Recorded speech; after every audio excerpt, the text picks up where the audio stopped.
All good, mate. Yeah, very good. I think we've just mentioned that we're both passing a cold to each other within maybe 150 miles apart. So yeah, that's good to hear. Just shows how close our connection is.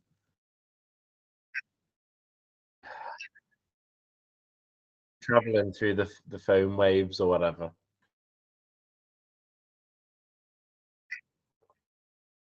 That's a fantastic start. Yeah, hope everyone's all right. I woke up about 7 minutes ago, which is good to hear. Been just slugging on with work, but Hey, I I think we're said good. I think we're good. I think I've it's sorted the Happy mic Days week, issues. so despite everyone's lack of audio and lack of nostrils and stuff like that, it's your ears week. There we go. Am I back? I should have audio now. Should I mean, be for me, looking you've at. had audio this whole time. Yeah, yeah, it's fine for you. So if someone could let me know in the chat, like I swear down, it never ever goes smooth in these streams. However planned and prepared we try to be, it never goes smooth. If someone could tell me, there we go. Thank you, Jamie. We're all sorted. We now have audio, so we can, get back to the pitter patter, the little bit of chat that we were having, kind of teasing the audience in. Just all that good stuff. In today's stream, we're going to take a look at some data, some team data. We're also going to obviously make our predictions ahead of the tournament as well. We're going to go through Jake's team, which is still kind of in the works, to be honest. I think you'll agree with that point, Jake. Yeah, definitely. And then my team, which is pretty much, I think, there. Maybe one or two changes on the deadline stream, but other than that, I think I'm pretty much ready to go and cooking. Of course, as well, we will be answering your guys' questions as well, so get as many of them in throughout today's stream. I won't be doing team reviews. That will be saved for the deadline stream on Friday, but the rest of your questions, get them in, and me and Jake will try to answer them as best as possible. Like I said, if you do enjoy any of the content that you see on the channel as well, be sure to like, comment, and subscribe, as we are closing in on 4.5 thousand subscribers, so Wow, maybe could be close to that 5k mark by the time the new Premier League season rolls around, or maybe even by the end of the Euros. So if you enjoy the that'd be content, great. hit that subscribe button. As well, there is a link to go and join my Euro Fantasy League as well. There's nearly 1,000 people in there. So if you want to get yourself in there and get shout outs from me on Twitter and stuff like that, get yourself in that one. So yeah, plenty of good stuff. But yeah, what should we start with first? Let's start with some team data. Because I think that might help a few people out and potentially maybe help you out as well with your team, Jake. So we're going to start Yeah. off with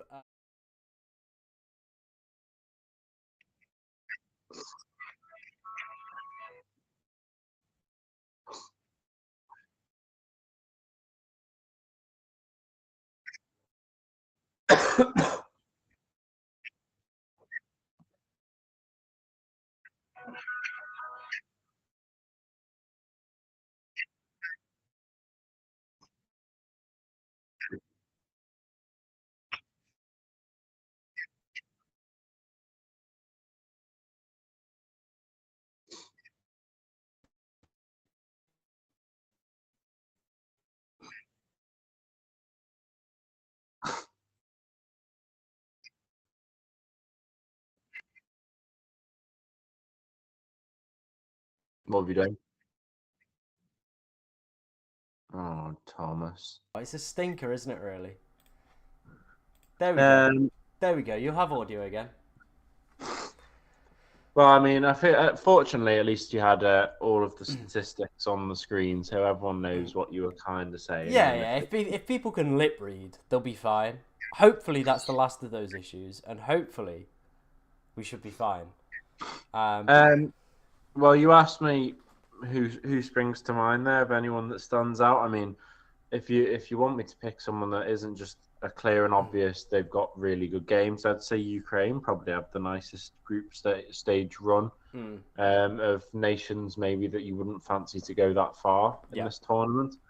I think Italy, Spain, and probably Italy and Spain from the looks of it, and Croatia have that one game week where they do seem to be like it would be one of the big shocks of the tournament if they managed to lose that one specific group game. yeah. So I think um, those three group games seem to correlate quite well to having players in the team for those nations. And then, of course, you've got the top four nations there on your list: England, Germany, Portugal, and Belgium, who seem to have quite a well-matched group stage of teams that they should be comfortably beating every game round. Yeah, 100% agree with that. I think if you're looking to probably not play any chips or just play the one chip in match day 3, they're probably the teams that I would be looking to kind of load up on with this first draft if you're looking to get through match day 1 and 2, because realistically the odds throughout are really, really good. If, like me, you're obviously planning on playing all your chips in the group stage, then you're looking at individual game weeks. Obviously, I'm looking at Italy this week, Denmark as well being a big one this week, Belgium, Germany, and the Netherlands. For me, they're the teams that I should be looking at just for this match day 1. But like I said, the teams at the top, they're probably ones that you should consistently be looking at. Like I said, if you're looking to kind of hold off on any chip use up until match day 3. Have you had any kind of further thoughts about your chip strategy, lad? No, I think I'm actually going to go with what you've said, because I do feel like the chip of using the wild card chip, basically, I don't know if that's what it's called. Yeah. Um, the later you leave it, the more of a waste it really is, because of how many players will drop out after game week 3. So I do feel like the way you've gone through it does seem to be the best strategy. But I guess, like, at the end of the day, I don't know 100% what I'm going to do, like whether I'm going to commit to that. I think that's just a good outlet of what I'm planning. But of course, who knows how for the first week round of fixtures go. That could change my mindset. I could be like, well, you know what, actually, my team's quite nicely set. I'll hold off a game week, or I might be desperate and be like, you know what, no, this is the right decision. So I do think, though, the one thing I have decided is that a wild card is definitely the right thing to do, either after this game week or the second game week. Otherwise, any time after that, it's kind of a waste. Yeah, I get that point. Like, for me personally, I'm playing all my chips because there's only 7 game weeks, so it feels like the group stage is the best time to kind of take advantage of that, because I feel once you start to get to those later knockout kind of rounds, everyone's team's going to kind of look very similar. You know what I mean? Everyone's going to kind of have the same players, or, you know, back in the same teams. And it feels like there isn't too many variables where you can gain, obviously, quite a lot of rank. We're at the start, in match day 2, I'm looking at this off the back. I can go straight in with 2 Croatian defenders. You know, they've got a high probability of a clean sheet there. Serbia and Chechnya defenders as well, that have a high probability, again, of that clean sheet. Whereas most people won't have these players. So that's why I'm thinking about doing that wild card in match day 2. Limitless for me. Match day 3 is the one to play it. All the best teams have really nice fixtures that week. And a lot of their assets, obviously, with that unlimited budget as well, means you can just go and build a mega team for that week. Yeah, it also allows you to maybe focus. I know I haven't quite done this yet because I haven't looked into the data like you have with all the percentage opportunity of winning. But it does actually bode quite well with maybe stacking your team with players from Italy, Denmark. Having a little look here off the top, off the cusp of it. Even Croatia, maybe you want to put a few in, or France or whatever, like you would. But I think the two that stand out are Italy and Denmark, for the 2 teams that should be getting a comfortable win first game week. And then second, it drops down to where actually they could be favourites to lose the game. Yeah. So that kind of wild card chip would be a really good strategy in that scenario. Yeah, definitely. So, right, let's move on to attacking data. So these are predicted goals for each team across the course of the group stage. As you can see, at the top of this one is England and Portugal with 7.4 predicted goals over the group stage. Germany, France, Belgium and Spain all following. Then it's quite a big drop-off down to the Netherlands, Italy and Denmark. Any teams kind of standing out for you here initially, Jake? Well, I mean, of course, the top teams do stand out like a sore thumb in this situation. I think from what we spoke about last time, the fact the Netherlands aren't maybe as high as as the other big hitters in this, it kind of does bode well for us, like you suggested last week. Someone like a Van Dijk, who's supposed to be on the penalties, is going to be playing every minute, will have plenty of opportunities from set pieces. It does just once again bode well if you want a Dutch player in your team, there is a set in stone player to pick, and it's not an attacker. Whereas you can not waste, but you can use your positions up front and maybe attacking midfielders on those 4, 5, 6 nations that are highlighted a lot more confidently. Definitely so. I agree with that point. Are you surprised Portugal and England are at the top? I'm not, because I think the fixtures that they've got are really good. I think it is simply the fact that France's group is slightly more difficult on the whole. Yeah. Pardon me. I think I'm kind of surprised Belgium are so low. Agree. But I guess that maybe correlates to the fact that their squad isn't maybe as strong as it has been over the years, and even when it has been slightly stronger, they haven't quite lived to the hype.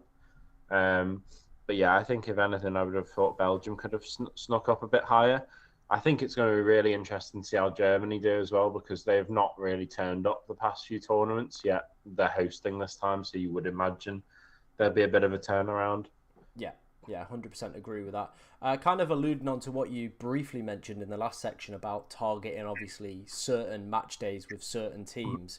Italy and Denmark have quite good, goal scoring odds in match day 1 over some of the other teams maybe you'd prefer as well. So again, this strategy of kind of playing the wild card and limitless in these opening group games, just targeting individual teams rather than obviously looking at certain players as well. Turkey, interestingly, in match day 1 with a 1.6. Have any of their players maybe caught your eye? Well, I mean, I had Arcticoglu, the striker that I believe plays for Galatasaray. I think Calhanoglu is another one that I assume would be an ever present in that team. And I mean, the more that I consider what chip strategy I'm going to use, I think it does bode well for players from the likes of Turkey, from Denmark, and I'll be more inclined to have some consideration for players from those nations when I'm quite keen to get rid of, to use that chip strategy in game week 2. Take loads of players out, bring loads of players in that bode quite well in that game week. So I feel like the likes of Danish players, Turkish players that maybe wouldn't have had a look in had there not been so many chip options in such quick turnaround and such few rounds. I think it definitely bodes well for nations such as those. Yeah, 100% agree with that. I think as well with this chip strategy, it's just quite fun, isn't it? Because you're building a new team every single week. You get to target some teams in here that most players won't even bother looking at. Well, like Denmark, Turkey, obviously Ukraine have got pretty good. Ukraine seems to float quite they've got quite an average first couple of games as well from the looks of rating. Yeah, so you can pick up some of these kind of players that are just a little bit more fun, and I especially know you're gonna like that because you love just picking up the little weirdos, to be honest. So I think this could suit you quite well, to be honest, as well. Yeah, it definitely does suit people. I think it suits a lot of people that have a bit of a football brain, but also have a bit of fortune. Because I do feel like luck's going to come into this a little bit more. 100%. But I mean, that happens in a national finals tournament. Like, it's very unlikely, very rare that all of the top nations perform as they should, and all the the lower nations just roll over for the top nations. There will be shocks, there will be surprises, and there will be someone that will strike gold with a player that will absolutely smash it in a smaller nation, and there'll be people that will have banked on someone like an Mbappe, a Kane, or a Lukaku, a Ronaldo, and they'll do absolutely nothing. So it just depends on if you strike gold or not. True. I think again you make a really, really good point there as well. One of the main benefits for me of this strategy is because international tournaments are played over kind of such short kind of a period of time that you usually see it where a player will just kind of go on a little bit of a scoring run. You know what I mean? That no one was kind of expecting or kind of tipping off to do extremely well. And again, with this chip strategy, because you're able to build a new team every single week, you can just go and get him. These people that are holding off a little bit, I know they've got their transfers, but they might have players that are dropped or pick up injuries or pick up suspensions and might not be able to go and get these fun players in these kind of little game weeks as well. So again, that could be another positive of going for this strategy. Yeah, I agree with that.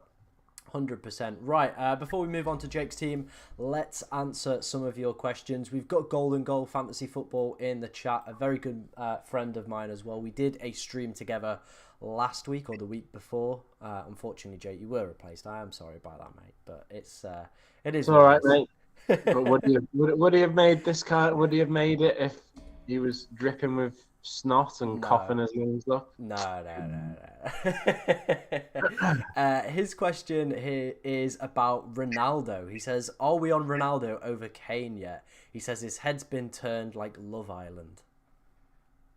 I don't actually know how much everyone believes Ronaldo's going to play. It depends how much he's got the manager by the balls, because I mean it is Ronaldo, so I wouldn't be surprised if he played every minute. But at the same time, can he actually hack it? Mm-hmm. Kane will play every minute if he's fit, unless of course we walk the first 2 game weeks. Just gonna die mid conversation. Yeah, but if we do walk the first 2 game weeks, it'll work quite nicely because you'd imagine Kane would be involved quite heavily. Yeah. I don't know. I don't know if my head's been turned. I haven't actually committed to Kane, I don't believe, in my most recent draft. Just mostly down to the fact that he's so expensive. And I wanted to kind of spread my money out a little bit more. But yeah, I don't have a definitive answer for that one, which would suggest that I'm more still siding with Kane. Yeah, I get that. Obviously, a lot of people have been swayed after Ronaldo's performance in a friendly last night or the night before, where he managed to get 2 goals in that one. One of them was quite impressive as well. And obviously, we're looking at the data, as you can see on screen right now. Obviously, Portugal fancied to be one of the top scoring teams in the kind of tournament. Ronaldo as well is one of the favourites to be top goal scorer at the tournament as a whole as well. So I can see this argument of where maybe some people are fancying Ronaldo, but I think at the same time people are undervaluing what Harry Kane brings to that England side. Yeah, agreed. Nice. So if you had to pick one right now, you've got to put one in your team. Which one are you going for? Kane, I think. All right, okay, I can get on board with that for now. What other questions have we got? We've got Gundo and Sabitslai, Gundo and Mudryk, or Wirtz and Chananoglu. Which one would you go for? What was the second one? Gundo and Szoboszlai, Gundo and Mudryk.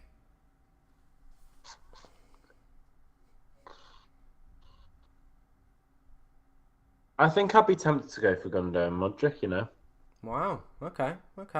Because I'm toying with the idea of a Ukraine set of players, and looking at this data, I think there is that possibility, even if I were to go and throw a few Danish players in, some Turks in, some Croats.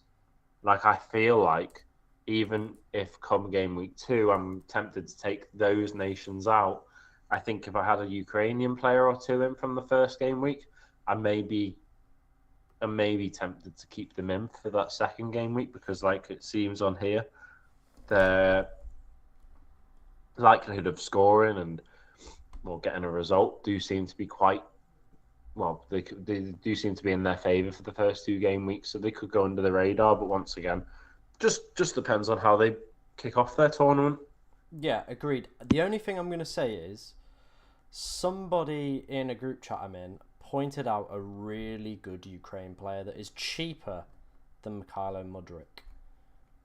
Is it Saigankov? Sedankov. Saigankov. Yeah, 6.5 million for him, so 0.5 cheaper. I think he got 2 goals and 1 assist in a friendly just before the tournament.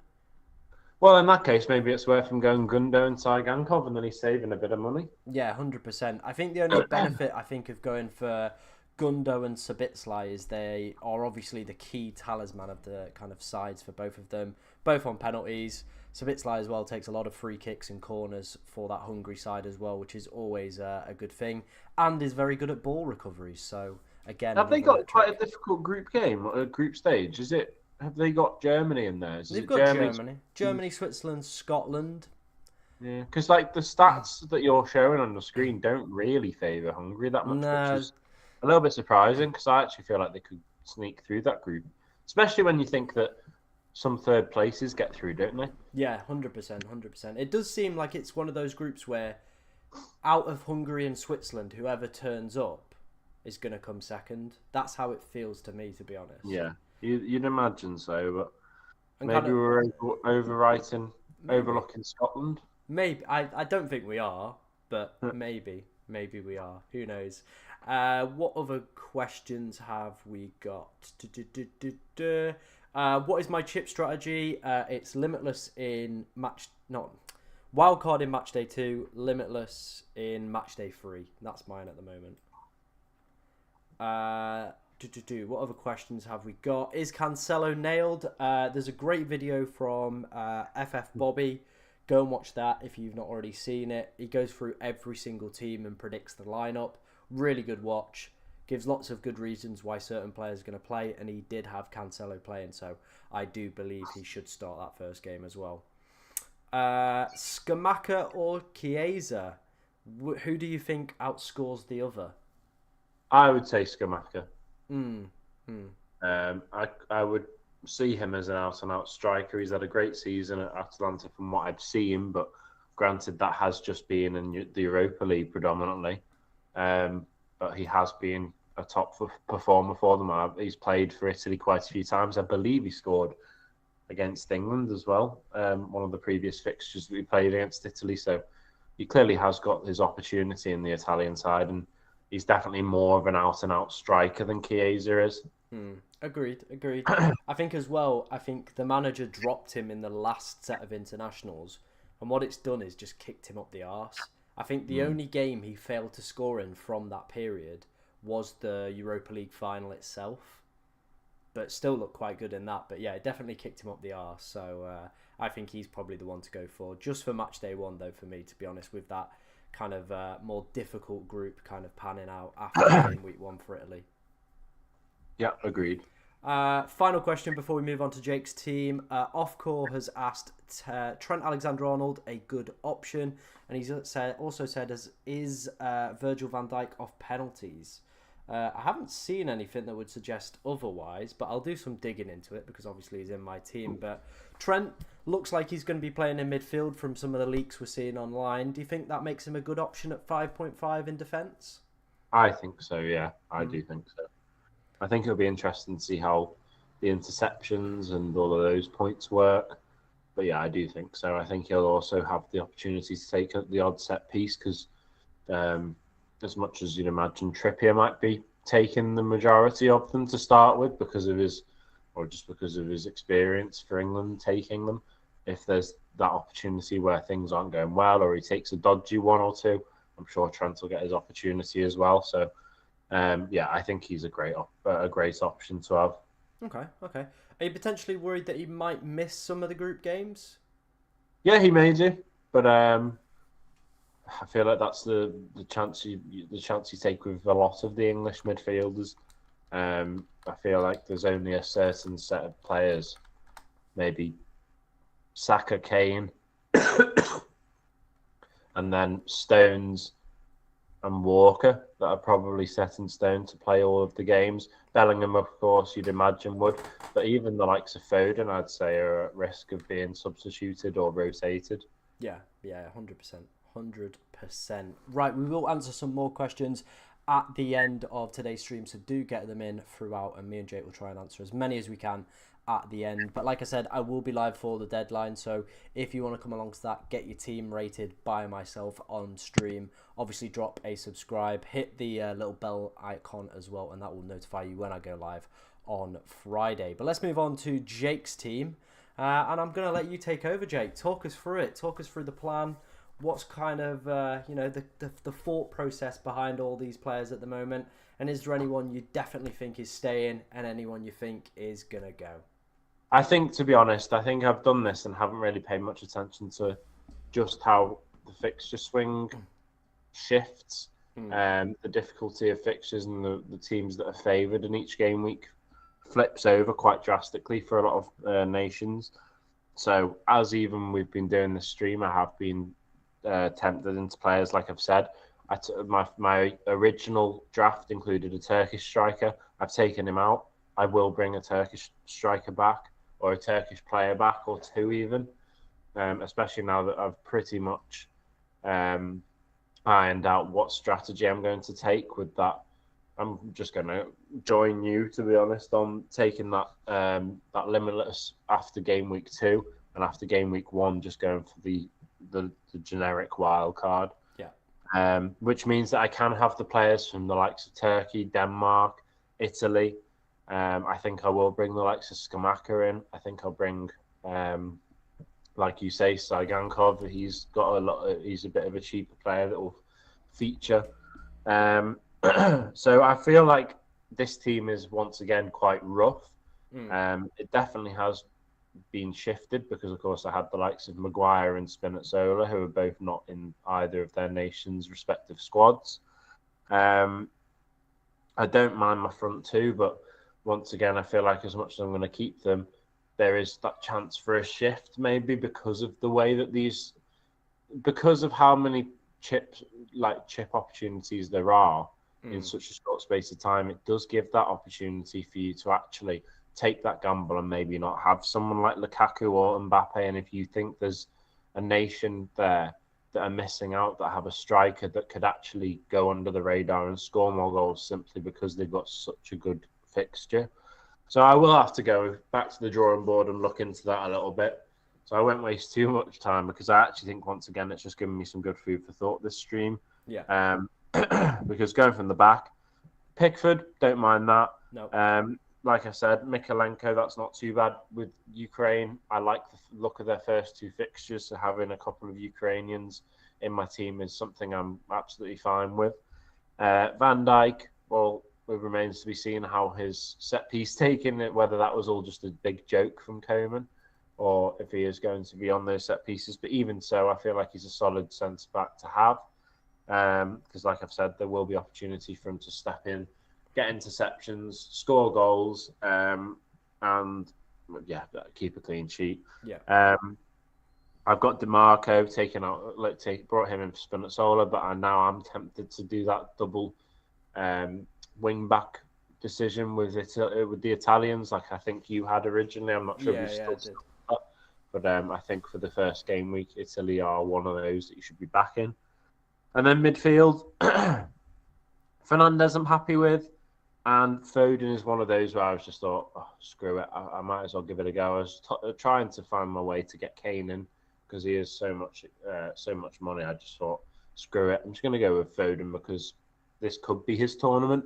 It also, like I said, it could be another one of those tournaments where he is rotated or subbed off, or if things aren't going quite as planned for Southgate, he might be the first guy that's sacrificed, even though in many people's eyes he's one of those that should be on the pitch for the 90 minutes regardless.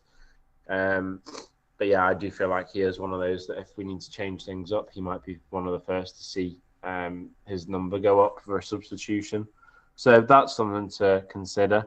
And then up front, Mbappe, Lukaku speaks for itself, but there is that potential for me to go for someone maybe going for like the likes of Saigankov or Mudryk, one of those Ukrainians, freeing up that striker spot so that I can potentially go for a Skamaka or a Højlund. So yeah, it's interesting. I've definitely got some food for thought come the deadline in a couple of days' time. Yeah, 100%. I think there's, like you said, there's some good players in here that I definitely would be keeping. I think goalkeeper situation, that's fine, that works. I don't mind Numenge and Cancelo as well. I think they're both really good options. Bruno Fernandes, yes. DeMarco, yes. The consensus seems to be that Van Dijk was only on pens because Depay wasn't available at the time. So maybe if Van Dijk's not there, maybe Denzel Dumfries, who's been playing right back in the friendlies, might come in. He might be a little bit more of an exciting option. I like the front two. No problems with Foden. Xavi Simons seems like an exciting pick, but could be a little bit of a risk. But like you said, you've obviously got some food for thought, and I think you could do a lot with this team. Some people are already making some good suggestions in the chat as well. Cambiasso as well. So, some really good options there as well. So, I think this team could be very exciting. Sorry, I can't see the chat, but did you just say Cambiasso? Yeah, not that Cambiasso. Who's Cambiasso? There's a 4 million defender for Italy called Cambiasso. Yeah, maybe it's his little brother, Yeah. baby boy. The only thing I would say with the Italy defence, they're starting to pick up a few injuries. So I've shifted away from double Italy defence just because of that. Like, they've still got really good odds against Albania, and I still fancy them to get the clean sheet. But with them starting to pick up quite a few injuries, it is just slightly off-putting. Yeah, fair enough. Well, it's something that I'll consider over the next couple of days. I'll probably go back over this stream and look at the data that you've posted, because that really has made me think about teams that I'd never thought of. I definitely didn't think before the stream I'd be debating over bringing in a Croatian player, a Turkish player, and keeping a couple of Ukrainians. Well, lad, if there's people like you in the chat that also, they're having their eyes opened in this stream, if you go to my team selection video, we went through a whole host of data exactly like that. Went through player data, went through betting odds as well. Kind of looking at all the key data and metrics you need. That's available on the channel. So again, if you want to go away, go to that video, take as many screenshots as you like, or go and check 11FI's website out in the description as well. Plenty of free stuff on there that can inspire you. In terms of captaincy, Jake, obviously it revolves around each player. Are you thinking maybe a Germany player, just so you've got somebody for the Friday night just to captain? Well, I've got McTominay. Oh, sorry, my bad. There it is then. Yeah, possibly. I've just seen someone commented the likes of Havertz is actually arguably better than someone like Kane, because of simply them having a much stronger fixture for the first game week, and so there is an argument to not have Kane in that first round of fixtures. I think I would be potentially tempted by Havertz. It just depends on whether I fancy going for an Italian like a Scamacca, or going rogue and going for Højlund or someone.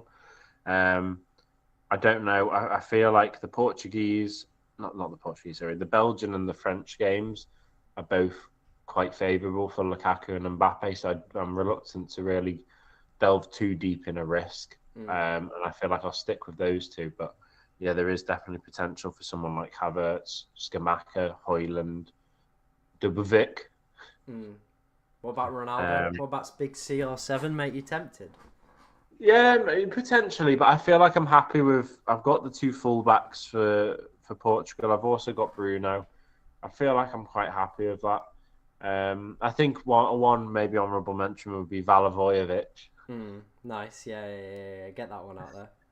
But no, I think that's all I'd be really tempted by would be a Højlund, a Scamacca, a Havertz. Or yeah, the Vic, whatever the Girona striker's called. Yeah. Okay. All right. Okay. I like that. Hopefully, are you around on Friday? Yeah, you'll be around on Friday. Oh yeah, of course I will. Of course. Because it goes. Obviously, these deadlines go all the way up to the game, so there's no messing about. So it'll be from 6 till 8 the deadline. So yeah, you'll be done work. You'll be set. Oh mate, I'll be on the way home from work, having a nice, popping a cold one on the bus, because you can drink and bus. I've heard. Right. Watching your stream. Drink and bus. Are you just going to be like that homeless man with like special brew on the back of the bus?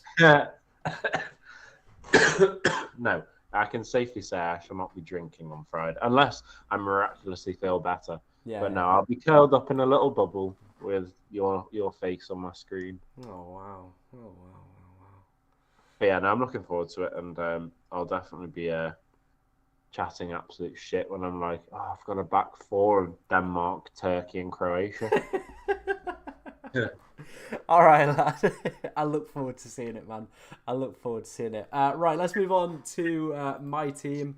This is how I'm lining up. So, obviously, if you watch my team selection video yesterday, or it came out today, I can't remember. I filmed it yesterday, came out this morning. I have made one change since then. I've done a little bit more research on my 4 million goalkeeper. So, we're going with Lunin. He's going to be the playing goalkeeper. And then we've got Stanik from Chechnya. He's a 4 million goalkeeper, and apparently he's going to play. So he's the one we're going for in that regard. In the back line, we've got Mailer, obviously to take advantage of that strong Danish kind of clean sheet probability against Slovenia in the opening game. We've got Mittelstadt, who is the kind of Euro fantasy golden boy at 4 million. DeMarco, very good season for him out in Serie A, 5 goals, 5 assists. Van Dijk might be replaced with Denzel Dumfries, or maybe I might go back to that double Italy strat, or maybe even double Denmark. Who knows at that point? Maybe even double Belgium as well. That could also be a cheeky little potential option as well there. The other defender I do have on the bench is Wout Fass at 4 million. He's been playing for Denmark and looks like he's going to feature as well for them. So for 4 million, I'm pretty happy with that. In terms of my midfielders, we've got Christian Eriksen, plays a little bit higher up for Denmark than he does for Manchester United. Good for ball recoveries as well, and has had a pretty good kind of few friendlies leading up to the tournament. Ilkay Gundogan, he's on penalties. Again, plays a little bit more advanced for Germany. Should be playing in that 10 role as well. Gives me a captain for match day 1. Jorginho, there's a big debate around whether or not he's going to be on penalties, but for 5 million against Albania, might get some ball recoveries, could be a decent option. But I imagine it is these two lads on the bench that are probably going to come in. It is Leandro Trossard, who is averaging an attacking return, I think, every 120 minutes for Belgium, which is pretty good going. And then obviously Bruno Fernandes as well, who for me feels a little bit essential in this game at the moment. So I really like him as an option. And then I've gone for the standard from free that you see him probably plastered everywhere across social media. Romelu Lukaku, Harry Kane, and Kylian Mbappe. Thoughts on that bad boy, Jake? Yeah, it's a bad boy indeed. I like it. I don't see any Turks in there. Don't see any Croatians in there, and don't see any Ukrainians in there. That's the only. Whoa! We've got Lunin. Oh, okay. Sorry. I thought for some reason Lunin was Hungarian. No, he's Ukrainian. Oh well, in that case, lad, it's smoking hot. No, it looks good. I think it's just one of those really where you've taken quite a few like educated gambles in the back line. You've got that money left over. You might as well splash it on someone like Harry Kane. But I do think there is also that there's definitely an argument for one of the lower rated strikers because you could I think you'd be foolish to put money on those 3 strikers being guaranteed to score have the most goal involvements after game week 1. There will be bound to be someone in another nation that does better than at least one of them. I think, you know what, you've made a really good point here. Rasmus Højlund is an option that I'm starting to warm a little bit towards. Obviously scored quite a lot in qualifiers for this Denmark side as well. Well, that's where I feel like I actually first noticed him was at Denmark rather than wherever he was. Atalanta. Yeah. Maybe. I just can't see past those front 3, to be honest. I think. No, and I understand that, but I was just saying, like, there is that argument for if you haven't set your team up as nicely as you have, where you've got the balance of the players that have got the favourable games, but you've also got that strike partnership or the strike trio up top that is the best out there for this tournament, and that is like there's no one that can deny that.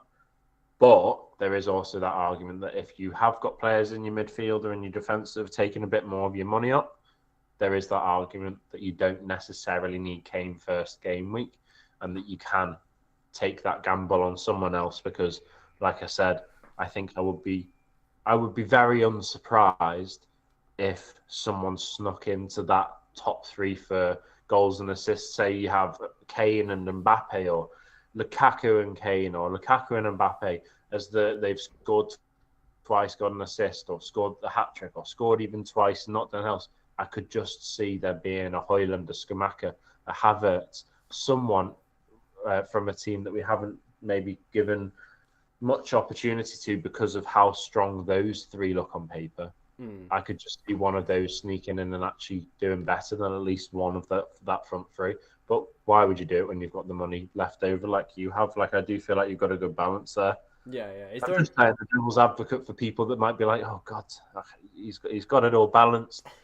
I've got Bruno, I've got Vert, I've got Sane, I've got Trent, I've got, I don't know, I'm trying to think of players that actually would bulk up the price of that midfield and defence off the top of my head, where you'd be reluctant to take them all out, but then you can't afford that front three.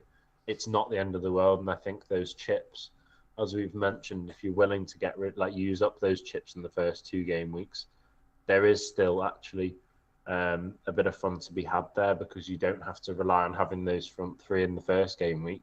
And if you're wrong, you can just bring them straight in for game week 2. True. I like that. I do like that as an argument.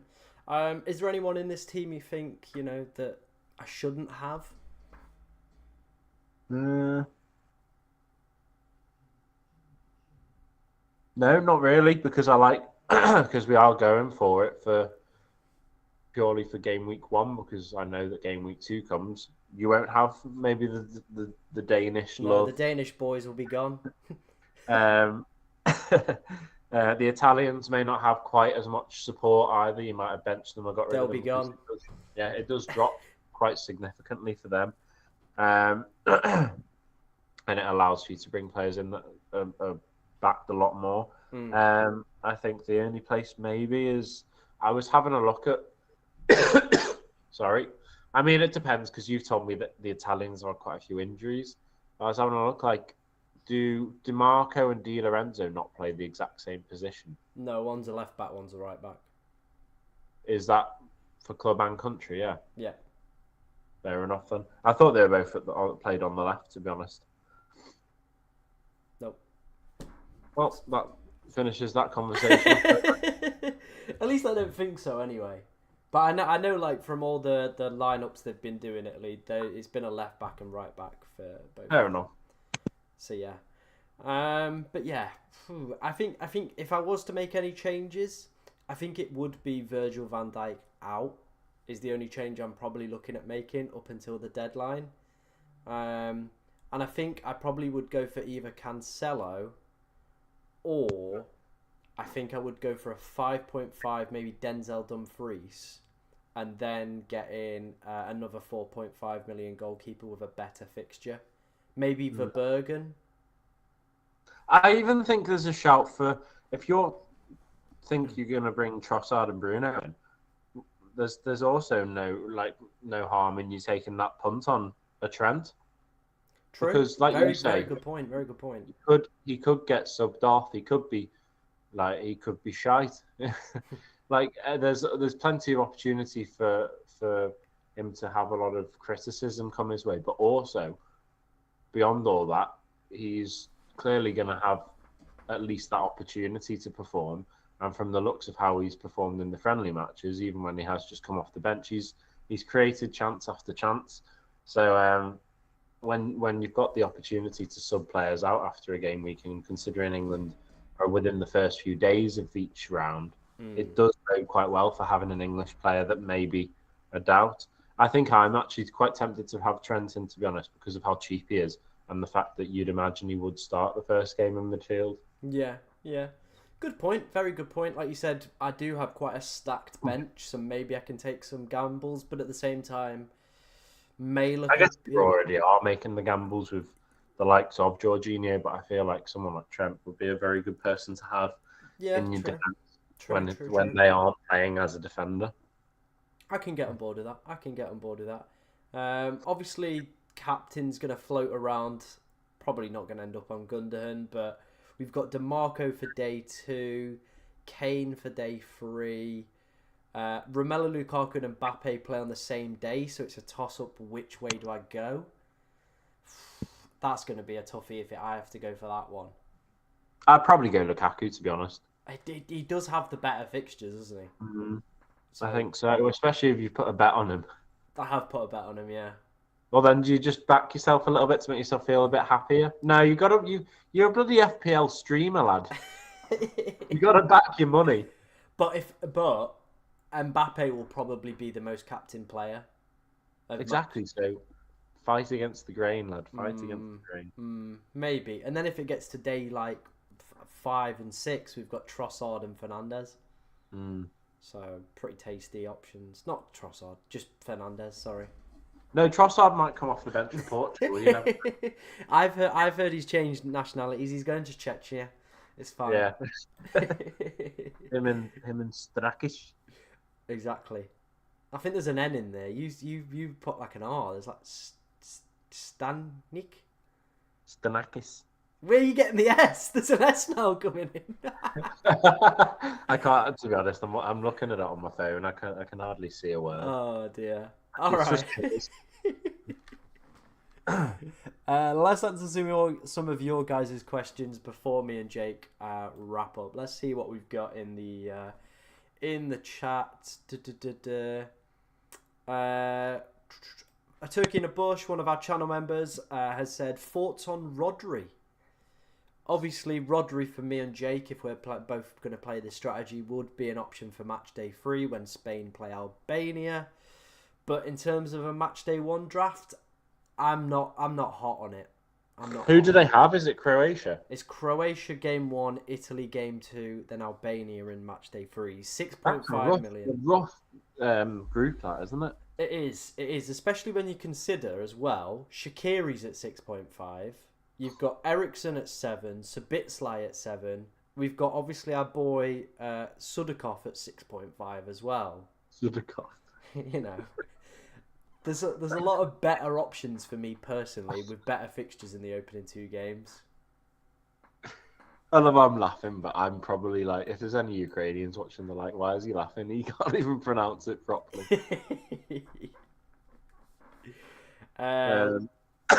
Why, how much is Rodri? 6.5. I must say, I do like the midfield you've got purely because of what we've discussed about the fact that we have the ability to just go gung ho on the chips. Like, we don't have to hold on to them. So each week can be pretty, especially in the group stage, can be pretty bang on to what we want for each game week. Yeah. And so that means you can prioritize players that are going to, what you'd think on paper, are going to comfortably win games. You don't have to risk it with the games where you can't quite call who's going to come out on top. And you can wait for the knockout stages, the latter stages of the knockout stages to worry about things like that.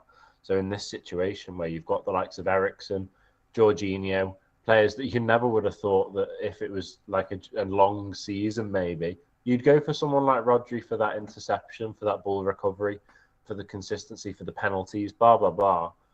But actually, for this game week, for the chips available, for the lack of game weeks to use those chips, I actually think the likes of Jorginho, Ericsson, and so forth are actually better because of the fixtures that they have. And like you say, game week 3, Rodri may be a shoo-in.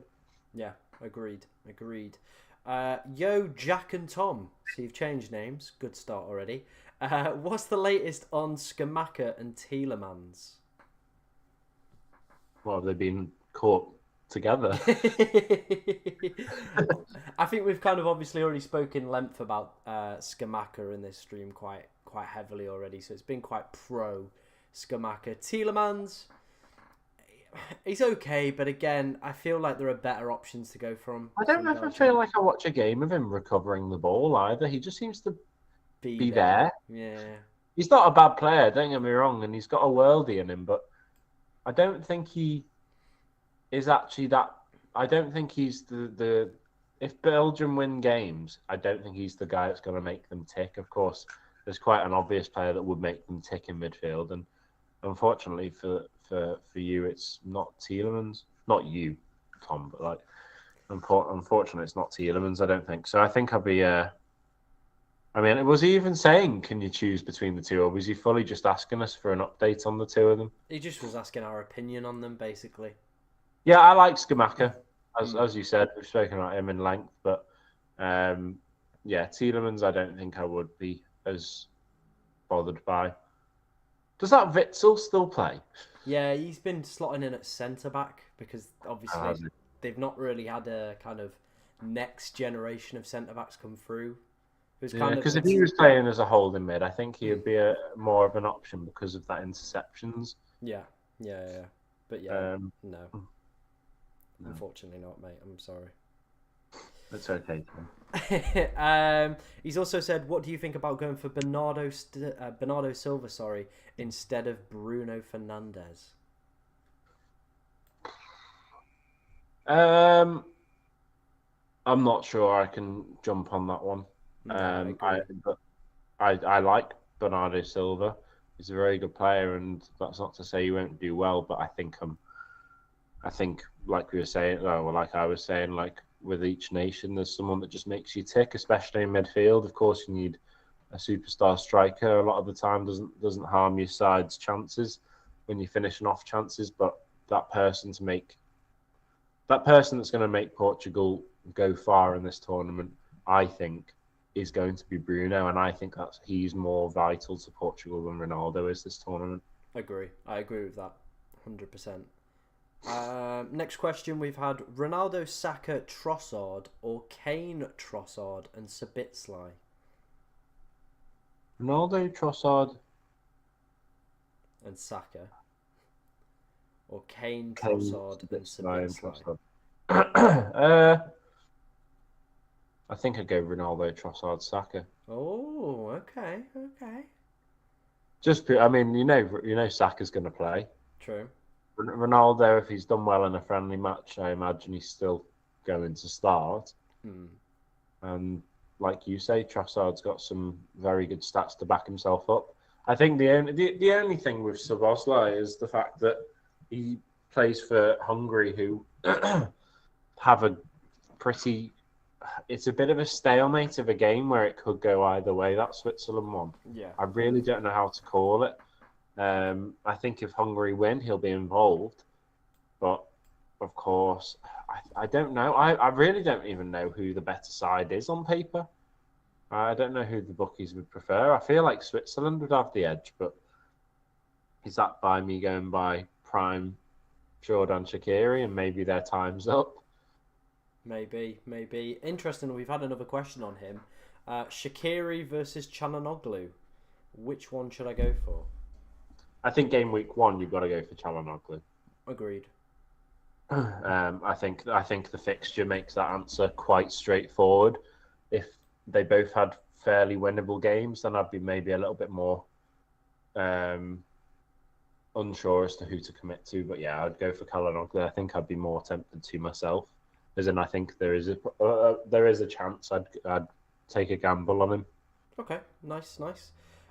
Next question: Gundo, Ericsson, or Xavi Simmons? Who is the best pick? I'm going to let you take that one because Alright. you've got two of them. Okay.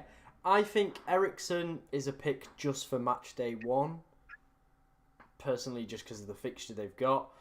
Xavi Simmons could be a good pick, but I'm yet to see anything amazing in a Netherlands shirt. Maybe match day 3 might be the one. We see how he gets on in the opening games, then jump on him. They've obviously got France in match day 2 as well, so probably one for an avoid that week. Gundogan, with that group and the way it's panning out for Germany, I think he could be one that you could have for all 3 games if you weren't playing any chips throughout the group stage. So I'd probably go Gundogan as the best option there. And then the other 2 more specific game weeks kind of apply to those players. Yeah, I couldn't agree with you more. I think Simmons is one where you have to either know how good, you have to be Dutch and have a bit of confidence about that lad, or just be optimistic about how bright his future, his prospects seem to be, because he does seem to have a lot of potential, and maybe this is where he breaks through and actually makes himself known fully as someone that can actually turn up at the big occasion. But yeah, I think the other two are definitely more clearly suited from the start because you know what you're going to get from both of them. And I can understand why you've got both of them in your team. But like you say, I think Ericsson definitely is a game week oneer, and that may be it. Yeah. Gundogan has a bit more longevity to him. Cool. Next question, where we're going. Sydney has said, does Gundogan not scoring in his last 7 Germany games not worry you? He never plays more than 70 minutes. I mean, to be honest, that whole front three, I think, could very easily come off in the first 70 minutes because of the quality that Germany have. It is just down to the fact that he is the penalty taker and 0.5 million cheaper that's edged it for me, just slightly. But yeah, and also I feel like as much as you can doubt this, doubt the other, if they're going to start, there's a chance of an impact. And when they're playing the first night, you've got so many opportunities to sub them out. Yeah. So it doesn't really matter if it's a worry or not. Yeah, fine, it may be a concern, but it's a concern with anyone. And the fortunate thing is you can pretty much take a gamble, take a risk, or even have an educated guess, or like you have, where it makes sense to have Gundogan in your team. It makes sense to captain him because it's the first game week, at the first night of the games, so you might as well. It just gives me a captain in that first exactly. game. And if things go well, then absolutely fantastic. And if they don't, you can just sub him out. So I think going by it one game week at a time rather than having the mindset of having to have your team pretty much set up for the whole group stage, I think it allows for opportunities like this where you can take more punts on players that you may be unsure of because of minutes, etc. Yeah, agreed. Jake's next question. He's got Ronaldo minutes risk, thoughts on Jota, and thoughts on Gvardiol. He shoots a lot and is good for ball recovery. So we'll break that down. Starting off with Ronaldo being a minutes risk and the impact of potentially Diego Jota. For me, I don't think Jota's an option. And after Ronaldo scoring 2 in that last friendly, I predict him to start in the opening match day. Yeah, I agree. It's going to be interesting because Portugal are very, I don't know if it goes under the radar slightly, that like when you consider the fact that France are so strong, England, of course, do look very strong. I think Portugal have one hell of an attacking force of players. They are not struggling for depth in the attacking options. So I don't know if, like you say, if Jota is the worthwhile shout. He's definitely been a strong contender to play in the past, but of course he has only just in the past few months of the season come back from an injury. So I don't think that helps him because he's not in like blistering form. But I mean, as I know from watching him for Liverpool plenty of times, he's definitely one of those players that if he gets the minutes, he will find himself in the right place at the right time. Yeah. So it just depends on that one, whether you want to take that punt. But I think I'd be more inclined to go for like a Ronaldo or even a Bernardo Silva because I do feel like they'll play minutes guaranteed. Whereas Jota, I feel like will be more of an impact sub or a substitution once the game's done rather than starting. But then again, like I say, I feel like you can keep an eye on the likes of Jota. If he comes off the bench and scores, you may be tempted to bring him in game week 2 because you'd imagine he'd start. Yeah, agreed. Agree with that statement. I think as well, with Diego Jota, obviously they've got Ramos as well. I feel like Ramos is slightly ahead of him in the pecking order for starting. Yeah, they have Felix, Yeah. Leao. Felix scored, I think, 2 maybe last night. I know he's definitely scored 1. So again, there's a lot of players that I feel could compete with Ronaldo for that starting spot. But after last night, I feel he is going to be the player that will start the opening group game for Portugal. Yeah, very nice. Obviously, the question as well was about Gvardiol. For me, I think he's probably going to be an option for match day 2 in that group. I also feel like he'll play centre half, surely, for Croatia. He's been playing left back in the friendlies. Interesting. Really? Yeah. Oh. So, again, could be a nice little tidy one there. But again, it's whenever anyone plays Albania, as we saw from the defensive odds towards the start of the stream, that's when those obviously clean sheet percentages massively shoot up. So for obviously me and Jake, people like Gvardiol, they're probably going to be on the menu for match day 2. Mm-hmm. Yeah. Cool. Matt has asked Jonathan Tah or Maxim de Cooper. I hope I pronounced that right. I am actually not sure who that guy is. Is he Dutch? He's Belgian. No, I'm not sure who he is. Sorry, Tom. Okay, I'll do this one then, Chill. He's already got Mittelstadt, and Wout Fass. I probably would take a look at the clean sheet odds for the opening group games and see. Let me get them up for you, actually, mate. Let's have a look. So if you're not playing any chips, it looks like Belgium have 42 and 41. Germany have 41 and 43. So if you're not planning on playing any chips, then Germany slightly edge it. So I probably would go with Jonathan Tah on that one, mate.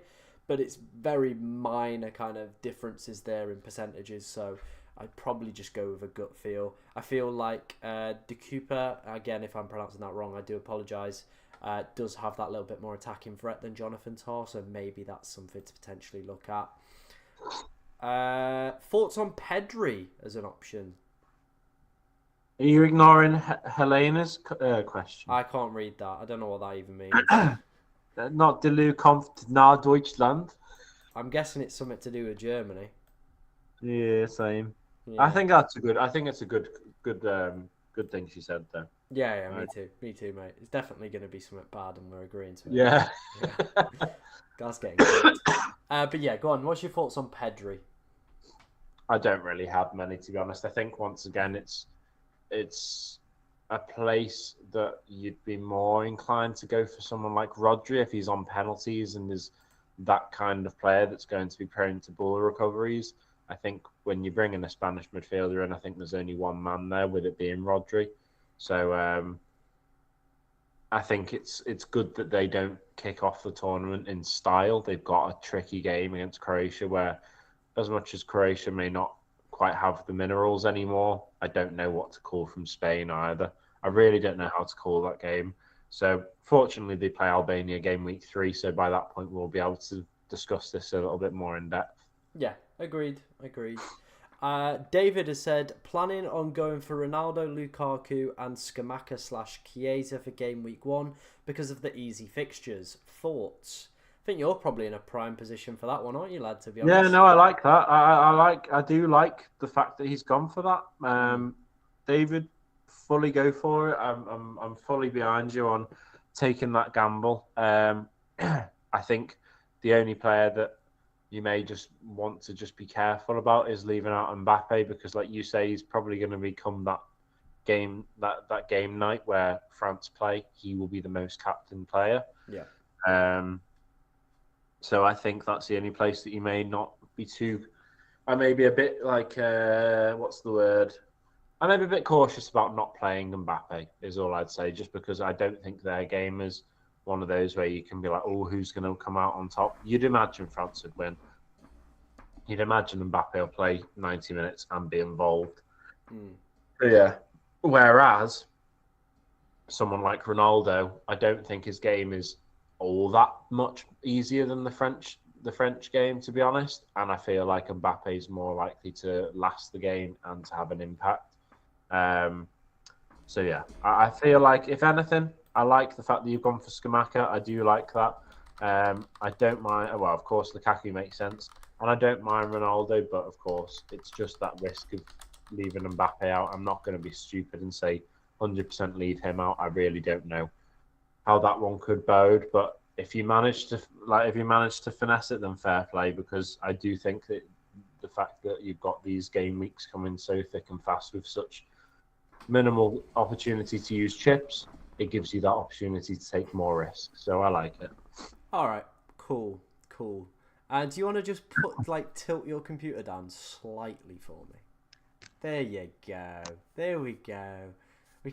You were basically just like a little micro. Oh yeah, I can see myself on the screen. I'm like a little head.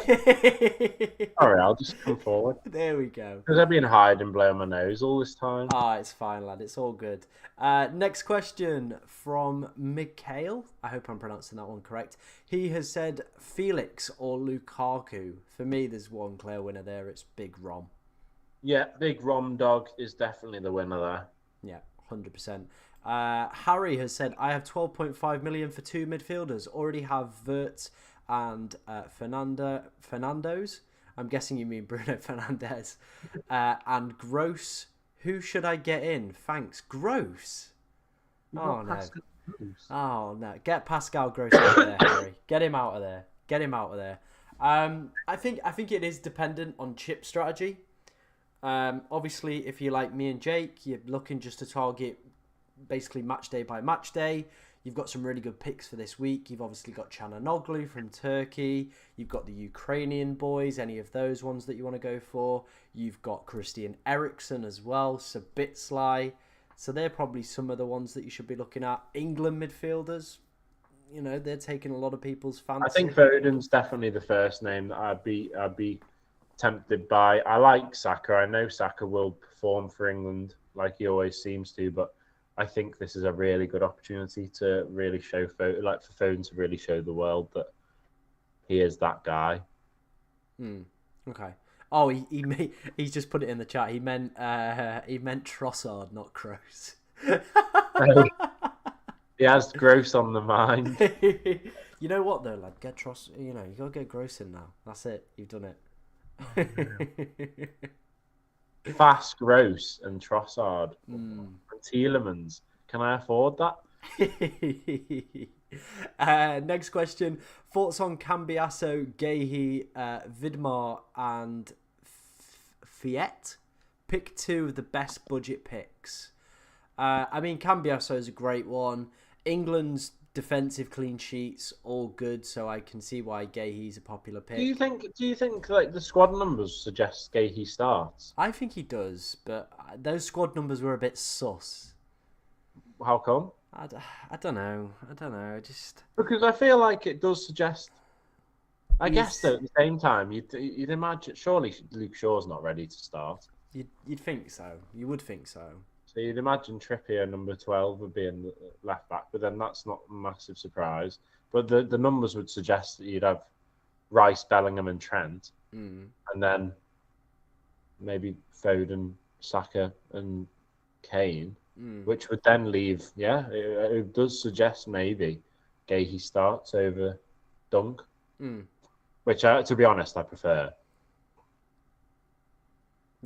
He did have a bit of a stinker game, didn't he, a few games ago? He did, and they do have Mitrovic up front, so I think. And Valivojevic. Yeah, I reckon that England defence could be bullied. You know. Yeah, got to be careful. That's not a write-off of a game. You are right. No, agreed. Obviously, Stones didn't train today either. He was ill. Oh, that's good then. So it's going to be Duncan Gay. Yeah, so. Maybe Mitrovic is the one. Maybe we're looking for these 1 game week punt players. Maybe Mitrovic is it, lad. The thing is, though, you say that without actually thinking you're ever going to do it. But all I'm saying is there's a free bet on Sky Bet, so I might have England to win and Mitrovic to score. That's all I'm going to say. Not a bad shout at all. So that's going straight in. Right, let's get back to some kind of finishing up on that question. I think best ones probably Cambiasso. Obviously, everyone knows about Mittelstadt. Vedma, I think, could be a really good option. I've looked at his ball recovery numbers. They're pretty decent. His attacking numbers as well are pretty good. So he could be a nice little option there. What other questions have we got? Why isn't Josh Zirkzee in the game? Is he going? Who? Zirkzee. No. What even is he? Is he Dutch? I thought he was Dutch, but I can't remember. Joshua Zirkzee, Dutch. Some players are still not in the game anyway, just because they haven't updated them in time. So, yeah. And I probably wouldn't pick him as a player anyway, so I won't worry about that one. Do you think Shaqiri can start all 3 group games? Probably not at his age. to be honest. Or he might see some early benchings. What other ones have we got? Any thoughts on Mitrovic? No, yeah, the timing on that is perfect. He goes, okay, I've got that answer. Yeah, got that answer. Can you rank your 3 top mids under 6.5 million? Okay, yeah, cool. Let me just get midfielders up and 6.5 in. Let me get that locked in for you. Let's have a look. Oh yeah, you get ADB or Bellingham whilst you're at it. I've just seen that come up. Oh, probably KDB. Yeah, I think I'm with you on that. Oh, it pains me to say it, but probably KDB. Right, let's take a look at 6.5 million midfielders. Right. Rodri's obviously in there. I probably wouldn't go anywhere near Tony Kroos or McTominay for me personally. Çalhanoğlu's a good pick. Shaqiri's a good pick. Obviously, Sudakov, who we've been speaking about. Meyer for match day 2 for Croatia should be a good pick. You've got Jorginho in at 5 million, could be a decent little pickup. What about? Sorry? It sounds like Baumgartner's a good pick as well for Austria. It sounds like you were doing, the old grapefruit video. No, it's that Kokwu for Turkey. Oh yeah. Yeah, he's a good player to be fair. Well, I mean, he is on FIFA. Gula from Turkey as well. Vitinha from Portugal. Xhaka. They're just a couple off the top of my head. There you go. Yeah, I definitely think there's a good little pool of players that you can go for there if you only have 6.5 million, especially if you've got the chip strategy that we're kind of alluding to, because you could just go for a Turkish player. There's plenty of Turkish midfielders there that have got potential, and then you can always switch it around. You've already got your transfer potentially if you were to maintain that 6.5 million all the way through, because you can bring Rodri in game week 3. Game week 2, I believe you've just said someone as we were looking through it. There was a good shout there. I don't know who.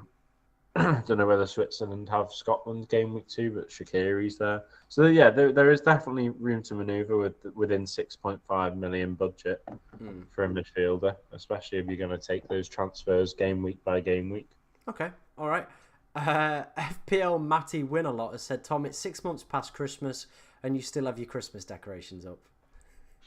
Bro, they're not Christmas decorations. They're just But it's also 6 months until Christmas, so I feel like you've hit that kind of crux now where you kind of need to just keep them up. I'm at the nice point, really, aren't I, to be honest, where it's like, it's just close enough to Christmas where, we're just, far away from it. Could be a tasty option. What other questions have we got? Vidmer or Gahey? Probably Gahey slightly, just because of England's clean sheet odds, to be honest. Xavi Simons and Cancelo or Gahey and Foden? Ooh, I'm not sure I'm 100% convinced on the double England, I must say. True.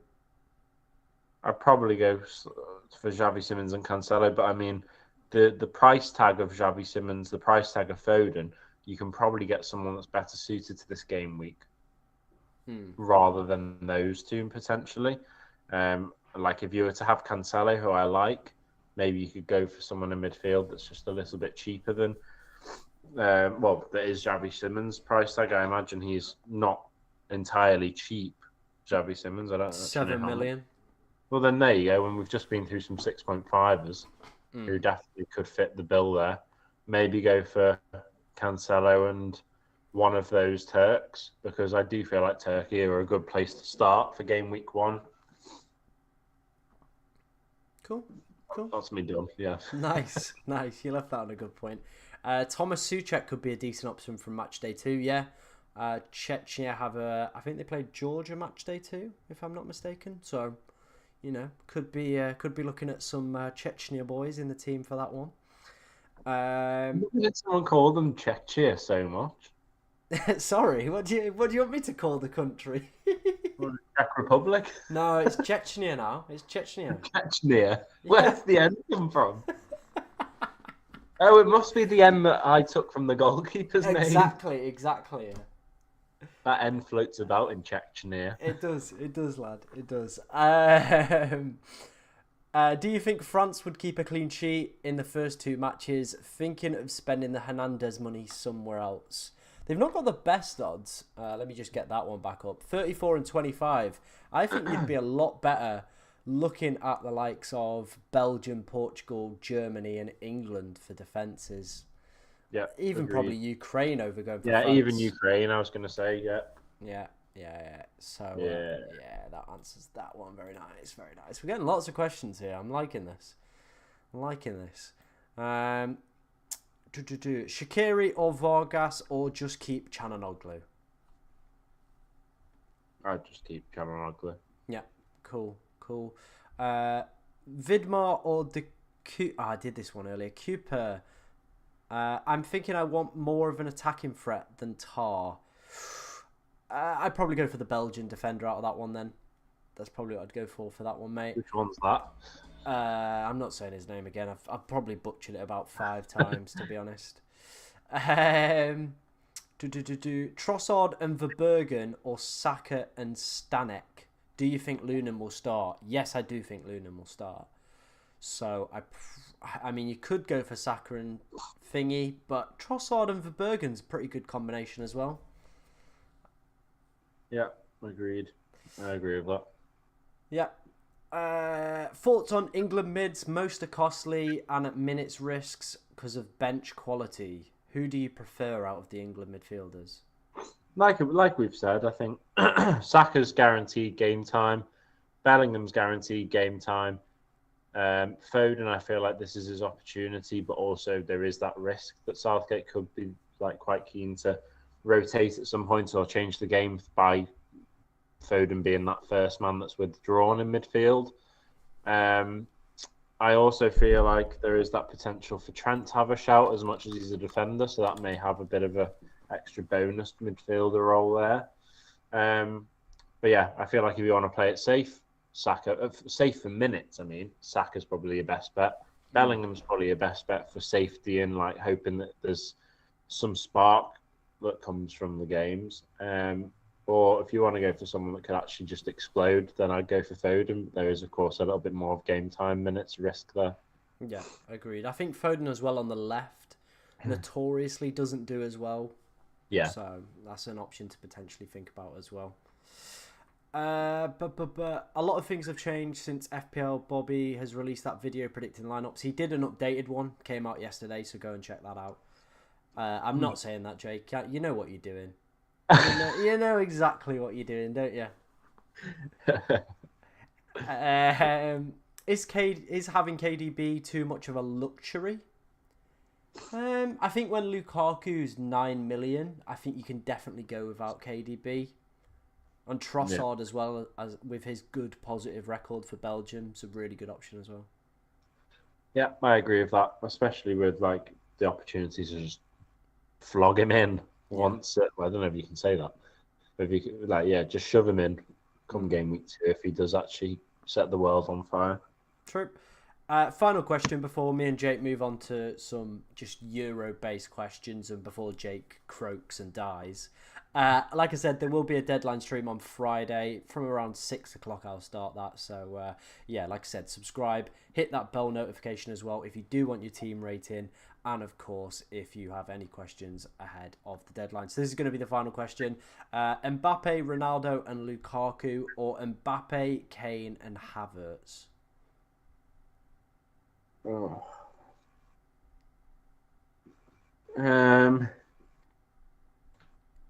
Probably Mbappe, Kane, and Havertz, but I'd be inclined to take Kane out for Lukaku. Okay. I'd be inclined to mix those two up and go Mbappe, Lukaku, and Havertz. Okay, all right. Mbappe, Lukaku, and Havertz. Okay. I just feel like Mbappe and Lukaku have a lot better an opportunity to hit the ground running. We have just briefly touched on the fact that Serbia actually may not be quite a write-off as the Belgium and French games maybe for their teams. Yeah. So it's one of those really where I feel like you might want to just be a little bit wary on dropping the likes of Lukaku or Mbappe. And if you are going to take a risk, I think Kane's the one that I would sacrifice. Okay. All right. Let's move on to some fun questions before we finish up, Jake. I'm going to ask you who's going to be a tournament winner, who's going to be the top goal scorer, and of course, the favourite question, the highest scoring game in match day 1. So we'll start off with tournament winner. Who you think is going to be? I just feel like you can't say England, but I want to say England.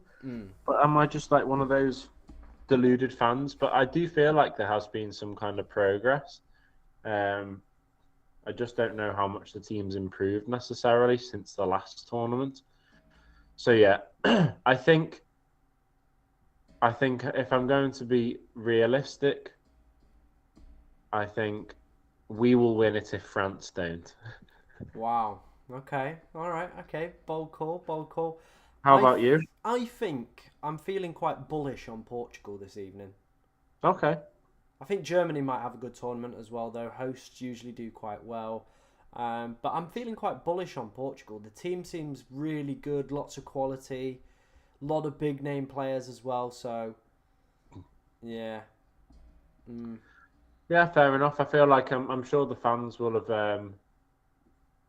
The fans definitely will. Like I feel like the media and the fans will have been in a similar boat to where they were with where the English media have been with us. Like they've seen us get closer and closer, but just miss out.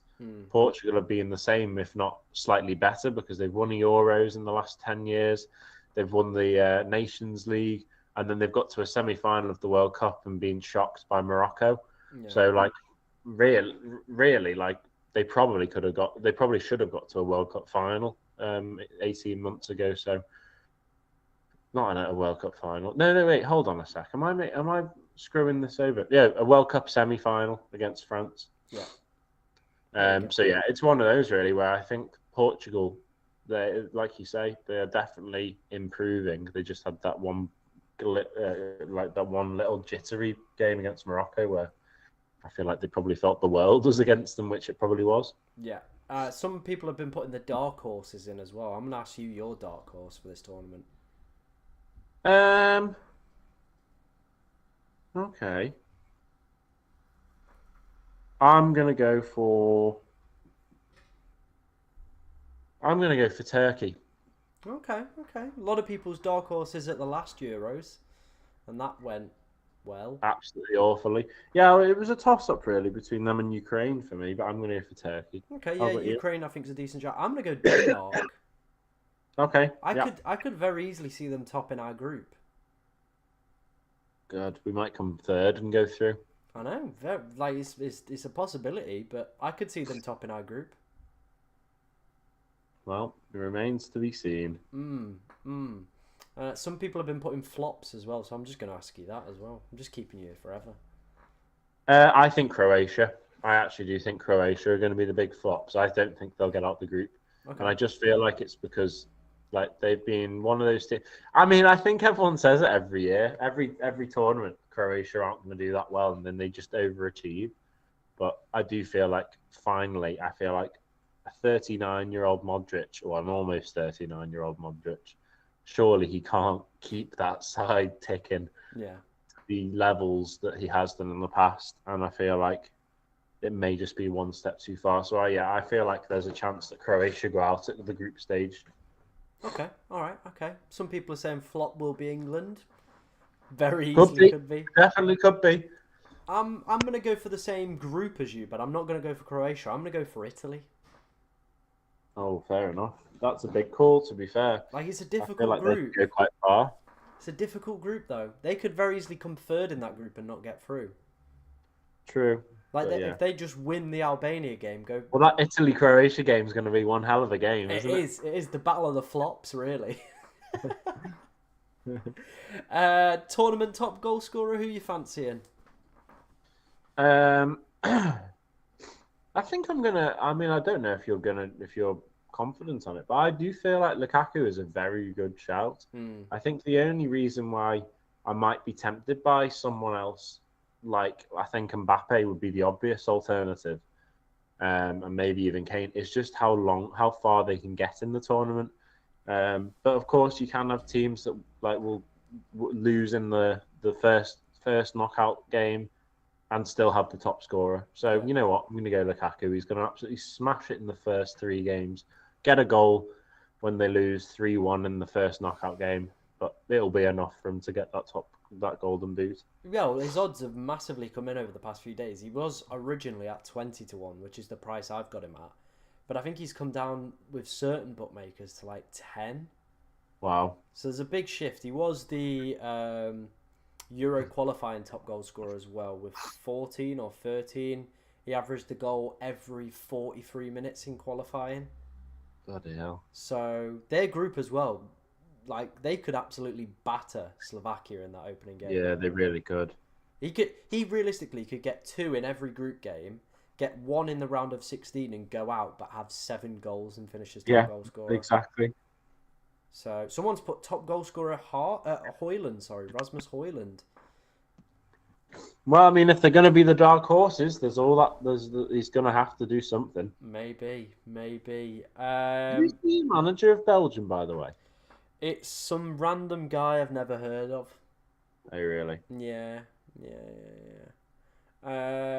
Player of the tournament is another question people are asking. Who do you think the player of the tournament is going to be? I'm going to go for Foden. Yeah, he does feel like a player of the tournament kind of worthy guy. I think, right, it's either going to be like Wirtz, which is just a rogue one. It's just going to be someone a bit weird that makes it to the final. So Wirtz or Bellingham. Like if Bellingham wants to... Portuguese boy? Nah. Bellingham wants to win the Ballon d'Or, it's going to be him. Or Bruno, actually, from Portugal. But I feel if Bellingham wants to win the Ballon d'Or this year, he has to win this Euros and win player of the tournament. And hope that Brazil don't win the Copa America. Yeah, and hope that doesn't happen. But yeah, I do think it's Vinicius to lose though at the moment. Yeah, agreed. Right, final question for you, mate, and then we will wrap up, and I'll let you go and get ill on the sofa or whatever. It's going to be the highest score. It's going to be the highest scoring game of the group stage. Who do you think that game is going to be?